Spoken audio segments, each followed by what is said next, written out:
Hello and welcome to my second video on readings of texts. That phrase, readings of texts, is going to be interpreted very widely, and last week I was looking at a novel and this week I'm looking at a play, so starting to see a bit of variety, but it will get more extreme. I wanted to thank you so much to those of you who watched my first video and shared it or commented it or sent me lovely encouraging messages. It's really heartwarming and has really fired me up to make the second one and has kind of made my brain start thinking of other ideas. So I'm really excited that this is gonna work. It's gonna work. Before I start, I want to say again what I said in my first video, which is that this is a channel that is about reading and interpreting text, and therefore there are spoilers. This is your spoiler alert. It is a spoilerific channel, and this week particularly, I am not hiding any final end outcomes from this play. I don't think this is a play that, like, a lot of people don't know the end, so maybe that won't be a problem. But yeah, this is a channel where I talk about texts, and therefore I sometimes have to talk about their endings, and I make no apologies for that. So this week I wanted to talk about A Midsummer Night's Dream. This is a play that I know extremely well, and I have a feeling that anybody who likes theatre, is interested in theatre, works in theatre, goes to the theatre a lot, this is a play that they will be familiar with. In terms of my own experience with this play, I've seen it many, many, many times. I've seen school productions, I've seen productions at Regent's Park, I've seen productions at the Globe, and I've probably seen productions other places as well. And I've directed it. Yeah, that probably is the first thing I should have said. I directed an hour-long version of it with a group of Class 8 students, which was really fun. And I think a lot of the way that I think about the play is informed by that experience of having directed it. So when I'm thinking about text, the first thing that I always ask myself is, what are the primary themes, or what is the primary theme of the text? And with A Midsummer Night's Dream, the theme is love, and I would say that it's the Shakespeare play that most completely deals with romantic love. I know some of you might be saying, what about Romeo and Juliet? But I will talk to you about Romeo and Juliet another time, because that is my favourite Shakespeare play. But as themes go, love is fighting with a lot of other themes in that play. So let's focus on A Midsummer Night's Dream. If you don't know what it's about, it is so complicated that I cannot summarise the whole play for you right now. Go and find a synopsis, go and watch a version. There are so many versions of it, there are so many synopses, you can read the play online. In this video, I'm going to focus on the four lovers, and I'm going to specifically focus on Demetrius, because Demetrius in this play is a little bit of a problem. To help me just give you a brief overview of the lovers' trajectory through the play, I have made some diagrams. So this is the situation at the beginning of the play. These are our four lovers. I've only put them in this because they fit better on the page. I don't want you to think that Helena should be at the bottom. She shouldn't. She should be like way up here above everybody. But so we have Lysander, Hermia, Demetrius and Helena. As I said, Demetrius is sort of my focus today. And the arrows that I've drawn basically demonstrate who loves who. So you can see that Hermia and Lysander have this mutual love that's going, back and forth between them. Demetrius, however, also loves Hermia. And Helena, poor little Helena down here, loves Demetrius. So this is the situation at the beginning of the play. Then some pesky fairies get involved and start enchanting people so that they fall in love with the wrong people, and suddenly Lysander, is in love with Helena, and Demetrius is also in love with Helena, and poor Hermia is just out here on her own in love with Lysander. So in a way, Hermia has swapped places with Helena. Problem. But then the fairies change everything back, they make things right, and what we end up with is what the play kind of needs is the balance of Lysander and Hermia loving each other and Demetrius and Helena loving each other. So this is where things have changed. So this is the beginning, Demetrius formerly loving Hermia, and now at the end, Demetrius loving Helena. Okay, But I hear you ask, how does that happen? If the fairies have corrected everything, how come Demetrius is still in love with Helena? Well, let me tell you. So this basically brings us to the whole problem of the play, like the biggest problem this play encounters. And I'm going to talk, first of all, a little bit about an essay from this book. This book is called Educating the Soul on the Esoteric in Shakespeare by Josie Orwin and Brian Masters. And it is a collection of essays about Shakespeare, most of them thinking about teaching Shakespeare, doing Shakespearean plays with students. The essay that I want to look at is specifically dealing with doing a Midsummer Night's Dream with 14-year-olds. And the essay is called A Mote Will Turn the Balance, the part played by Demetrius in A Midsummer Night's Dream. And this essay is by Josie Orwin. Disclaimer, Josie Orwin was my high school English teacher and I adore her. I think she's wonderful and the arguments that she lays out in this essay are so smart and well thought through. So we're going to start with the beginning. She lays out the problem. So Josie writes about Demetrius. Is he then eternally enchanted? Is he so heartless, so devoid of empathy and imagination that the only way to achieve harmony for everyone else is to keep him drugged for life? This is not a happy thought for the one who plays this part or for the audience. So, of course, the reason that we get this balance at the end of the play is that although Lysander has been disenchanted, he is no longer in love with Helena, Demetrius has not. Demetrius hasn't been given the antidote of this remedy that made him fall in love with Helena. And so at the end of the play, as Josie says, you know, is he just drugged forever? Is that where we're leaving him? Is that our happy ending? Drugged Demetrius in love with Helena forevermore. So what does Josie say about this? So she basically argues that for Demetrius, the effect of the enchantment is to clarify what is truly in his heart.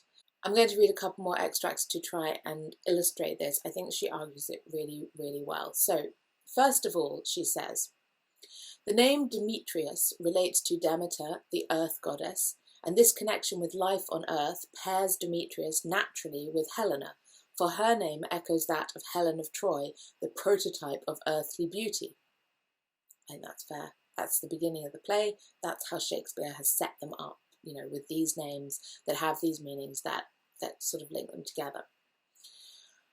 But, she writes, he seems to have descended too far into the material. He is out of balance between the forces of his head and heart, and thus blinded to his heart's truth. He deserts Helena to make a materialistic business contract with Aegeus, forcing marriage with Hermia according to the ancient Athenian law. There is a sort of caveat to this diagram. So whether Demetrius really loves Hermia or not is really hard to discern. He says lovely things to her and about her, but it's quite clear at the beginning that the reason that he wants to marry her is that he has made this contract with her father, Aegeus. So for the audience, at the beginning of the play, what you have is a picture of Hermia and Lysander who are really in love with each other, and then Demetrius who's like claiming his right to marry Hermia because he's made a deal with her father. And so for the audience, this is very not okay. It's very clear who should be with Hermia. In order to create balance, it is clear that Demetrius is supposed to be with Helena. The other section that I want to read to you is about the end of the play and what happens when Demetrius sort of wakes up after this Midsummer Night's Dream and is in love with Helena, still enchanted, in love with Helena. And Josie writes, as they wake, we observe that the lovers have grown in wisdom and humility from their experience of the night, and none more than Demetrius. Helena wakes to find him like a jewel. Perhaps she sees the immortal diamond of Demetrius's true self washed free from earthly motes. Demetrius's waking speech explaining his change of heart to Aegeus is clearly the simple truth. He does not know by what power he has changed, but his love for Hermia seems like a sickness that destroyed his appetite. And now that he is restored to health, he has come to his natural taste, and the object and pleasure of his eye is only Helena. The healthful imagery of his love for Helena, together with the humility of the tone and the steady, harmonious rhythms of his speech, convince us that Demetrius is in his right mind, and it is this force of his speech which enables Theseus to overbear the will of Aegeus and to change the law, bringing the lovers' supernaturally achieved harmony into the earthly realm. I think this is really compelling, and I think that Shakespeare would approve of this argument, that the way that Demetrius speaks when he speaks about Helena is right and just and balanced and beautiful, and that clearly indicates that these two are right, and that they should be together. And I just wanted to further support that by reading you this little speech that she's talking about. The object and the pleasure of mine eye is only Helena. To her, my lord, was I betrothed ere I see Hermia. But like in sickness did I loathe this food, but, as in health, come to my natural taste. Now I do wish it, love it, long for it, and will forevermore be true to it. I think it's important to acknowledge that this speech really speaks to the way in which we as an audience want the story to resolve. It is comedy, it is a love story. We want the harmony and balance that we are sort of promised when we go into a theatre to see these stories. With this, balance, form, and a happy ending for Helena. However, I would like to question this a little bit, because although I think that this argument that Josie has laid out is beautiful, and I think it is compelling, and I think that it is what Shakespeare wants, and I certainly think it is the correct argument for 14-year-olds trying to play Demetrius and Helena, I think that there are other readings that need to be put forth and interpreted, and as a director, I feel that I have a responsibility to sort of play around with these ideas and not just take them. I think all readings are valid as long as they're backed up and evidenced, and that they can live alongside one another. The truth is that with Shakespeare, we long ago passed the point where interpretation and reinvention became necessary. There have been so many traditional productions of these plays, and there will continue to be so many traditional productions of these plays. And Shakespeare is kind of untouchable. You can do whatever you want to his plays, and the original play, the text as it stands, the traditional productions are not going to be touched by it. You can basically tear a Shakespeare play apart and use it for your own meat for another project, and that will have absolutely no effect on the play that stands, because it is so iconic. So I think that we kind of have a little bit of a responsibility to play around with these texts, which is what I'm going to do. So I think it's really important to ask the question, especially as a director, as someone who is interested in literature, can we always expect a modern audience to just accept Helena and Demetrius as true loves who are supposed to be together? At the beginning of that essay I've been reading from, Josie says, in the first scene we learn that he, Demetrius, has deserted his true love, Helena. And when I was reading it, that phrase gave me pause. I think that in the essay she goes on to argue that very, very well, as I've said, but I have to ask the question as a modern person, as a modern woman, why are we so willing to believe that Demetrius loves Helena? He could marry her if he loved her. There is nothing in his way. She is as noble, as rich, as well positioned, as educated as Hermia. She is a perfect match for him. There would be no shame in him marrying her, and yet he completely spurns her. I'm going to give you a couple of examples of things that he says to her. So Demetrius says, "Do I entice you? Do I speak you fair? Or rather, do I not in plainest truth tell you I do not nor I cannot love you? Tempt not too much the hatred of my spirit, for I am sick when I do look on thee." I know I've inflected a little bit there, but I think that's a fairly traditional interpretation of these lines. I have to ask, as sort of modern people who are familiar with modern narratives, modern relationships, is there not something a little bit familiar about the narrative of the fact that Demetrius has flirted with Helena, told her that he loves her, maybe given her hope, and then rejected her. This is not an ancient story. This is quite a modern picture. And then conversely, from, this, for I am sick when I do look on thee, these like painful, venomous words, when he's just been enchanted, his love, the way that he expresses his love is way too much. It is so big. He says to her, "O Helen, goddess, nymph, perfect, divine, to what, my love, shall I compare thine eyne? Crystal is muddy, oh how ripe in show thy lips those kissing cherries tempting grow." I mean, it's a lot. It's a lot from someone who an hour ago was telling you, "I am sick when I do look on thee," to get him calling you goddess, nymph, perfect, divine. There is also rhyme going on here, so divine and ein and show and grow. This rhythm and this rhyme really amplify the effect of kind of madness and being crazed and being in something. This does not strike me as particularly sincere. He has been enchanted. And then when we get to the end and they wake up, and there is a different mood and there is a sort of peaceful calm about them. Demetrius is no longer speaking in this hyperbole, but there's something else. And I think that by that point in the play, Helena has been completely rejected by the person that she loves. She then has spent several hours thinking that her best friend, her best friend's lover, her beloved are scorning her, making fun of her, teasing her.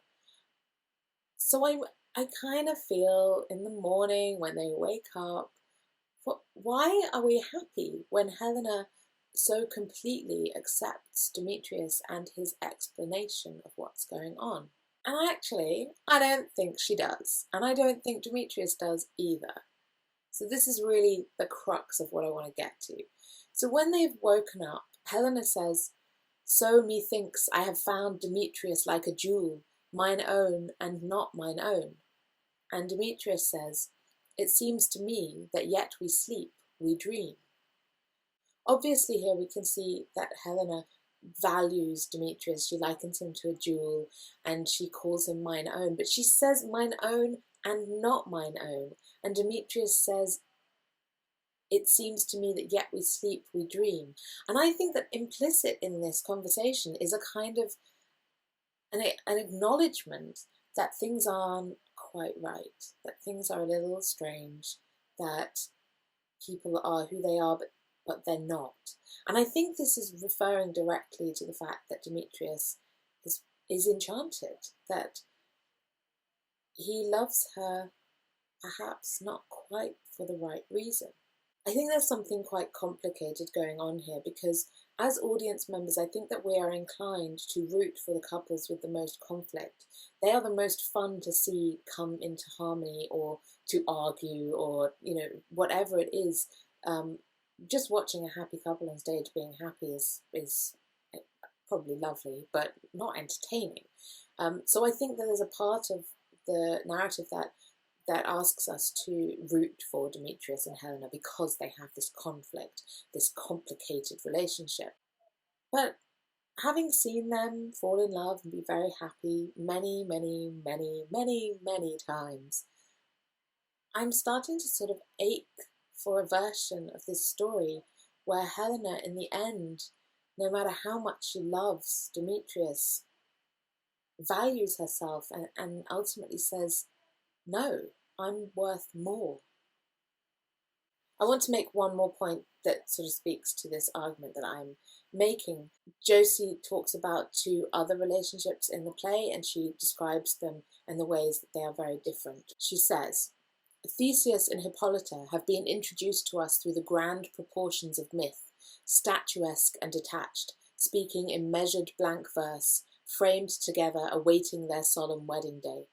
The king and queen of the fairies are, by contrast, a long-married couple who now enter the wood unceremoniously from opposite directions and immediately set to arguing.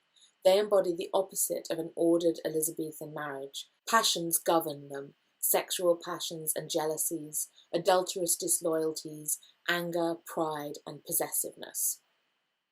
So these are two of the couples, and we have four couples in the play. And I wonder if these four couples perhaps are there to represent four different kinds of love. So we have Theseus and Hippolyta, who clearly are duty, they're heads of state, they are a marriage of nations, they're sort of something symbolic. I'd like to acknowledge that in a lot of ways, Theseus and Hippolyta's relationship is the most problematic of the play, because he has conquered her people. She's an Amazonian queen, and he's kind of claimed her as his bride, so there is something really complicated and difficult about that relationship, but I'm not dealing with that today. Second, we have Oberon and Titania, who I think Josie sums up really well as being about sexual passions and jealousies, adulterous disloyalties, anger, pride, possessiveness. They are absolutely like passionate. They refuse convention. They're really wild, engaged. No hint of fidelity between the two of them. Then we have Lysander and Hermia. I think Lysander and Hermia absolutely represent true love, fidelity. Theirs is just a picture of a perfect relationship, and that's not to say that they don't have some problems during the play. They do, but ultimately the bond between those two is unquestionable and true and young and passionate. So then we come to Demetrius and Helena. So in the dominant reading of the text, they fall into the same category as Lysander and Hermia. It has taken them longer to get there, but they are supposed to be read as true loves, as having fidelity and loyalty. But I wonder, if we're trying to represent four different types of love, what if they represented the ambivalent, the unrequited, the unequal, the uncertain? I really would love to see a production where Demetrius and Helena at the end can perhaps find some peace and friendship, but aren't sure. Can we have uncertainty? An open ending for them? We have enough productions, and we will have, going forward, enough productions that deal with Demetrius as a confused hero lover. We now have the freedom to make of him and Helena something much more interesting. And I think we should exercise that freedom, not just because it would do justice to Helena, but because it could be so much more interesting. I do want to recommend actually a production that deals with this in a slightly different way. I'm recording this on the 28th of May, and on the BBC iPlayer there's a Culture in Quarantine collection, and in there is a production of A Midsummer Night's Dream that was produced at the Globe Theatre. It was Emma Rice's sort of inaugural production when she was artistic director. I went to see it when it was on, and it is a really vibrant, wonderful, colourful, creative, funny production. And it doesn't wholly deal with all the problems that I've raised here, but it does do one thing. So in this production, Helena is not Helena, he is Helenas. So we have this gender transformation of Helenas into this young gay man. And by doing that, it means that Demetrius is clearly struggling with a sort of internalized homophobia. All of the horrible, questionable, difficult things that Demetrius does on stage are clearly being read as an internal struggle, something that is happening in him. It is not about Helenas and how lovable he is. It is about Demetrius and the problems that he has got. So it kind of shines a new light on that behaviour. And although the text isn't changed, he still says those things to her, I think he is much more sympathetic and much more understandable, and I'm just so happy to see productions where we trouble the problems. Thank you for watching this video. If you feel so inclined, please share it, tell people about what I'm doing, get them to talk to me. I would love to be in dialogue a little bit with you guys and with anyone else who wants to talk about theatre and novels and films and all that good stuff.